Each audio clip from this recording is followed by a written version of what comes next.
ഒരിക്കൽ ഒരു medical negligence കേസിൽ സാക്ഷി മത്സരിക്കുമ്പോൾ ഞാൻ ഏറ്റവും അവസാനത്തെ ചോദ്യം ചോദിച്ചപ്പോൾ ഇയാൾ ഈ സർജറിക്ക് പോകാതെ ഇരുന്നെങ്കിൽ ഒരു 10-15 കൊല്ലമൊക്കെ ആയുരാരോഗ്യത്തോടെ കൈ വീശി നടക്കുമായിരുന്നില്ലേ എന്ന് ചോദിച്ചപ്പോൾ ആ സത്യസന്ധനായ ഡോക്ടർ കൂട്ടിൽ നിന്ന് നൽകിയ ഉത്തരം അങ്ങനെ തന്നെ സംഭവിക്കുമായിരുന്നു, അയാൾ ജീവിച്ചിരിക്കുമായിരുന്നു എന്നുള്ളത്.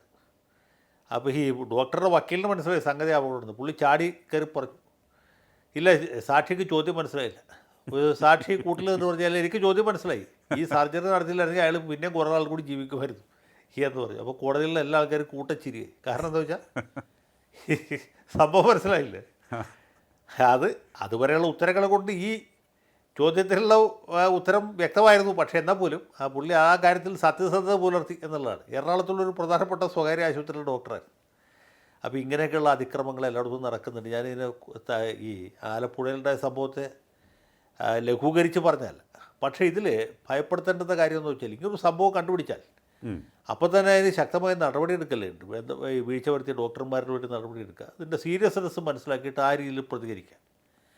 ഇതുപോലെ തന്നെയാണ് നേരത്തെ കോട്ടയം മെഡിക്കൽ കോളേജിൽ ഒരു ബൈസ്റ്റാൻഡർ മേത്തേക്ക് ഭിത്തി ഇടിഞ്ഞു വീണ് മരിച്ച സംഭവം. അതെ, അതുപോലെ പല സംഭവങ്ങളും സമയാസമയങ്ങളിൽ ഓരോ സമയത്തും ഇങ്ങനെ വരുന്നുണ്ട്. ഇപ്പോൾ കരുനാഗപ്പള്ളിയിൽ ഒരു സർക്കാർ സർവീസിൽ ജോലി ചെയ്യുന്നൊരു ഡോക്ടർ, അവർ MBBS പാസ്സായിട്ടുണ്ട്.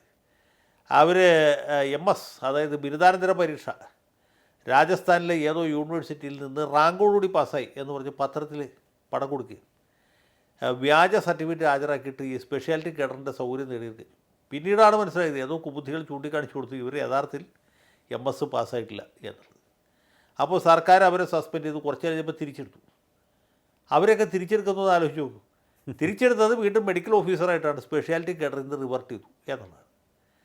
അപ്പോൾ ഇതിങ്ങനെയുള്ള തമാശകളൊക്കെ നടക്കുന്നുണ്ട്. ഇപ്പോൾ കോഴിക്കോട് മെഡിക്കൽ കോളേജിൽ ഒരു ഡോക്ടറെ കൈക്കൂലി വാങ്ങിച്ചു, പിന്നെ അത് വിഷയമാകുന്നുണ്ടപ്പോൾ അയാൾക്ക് അയച്ച വോയിസ് ക്ലിപ്പ് ഉണ്ട്, പ്രിയ സുഹൃത്തെ കൈക്കൂലി വാങ്ങിച്ചു എന്നുള്ളത് ശരിയാണ്, നിങ്ങൾ ക്ഷമിക്കണം, എനിക്കൊരു അബദ്ധം പറ്റിയതാണ് എന്ന് പറഞ്ഞ് മറുപടി അയച്ചു. ഡോക്ടർമാർ പലരും നിഷ്കളങ്കരുണ്ടോ.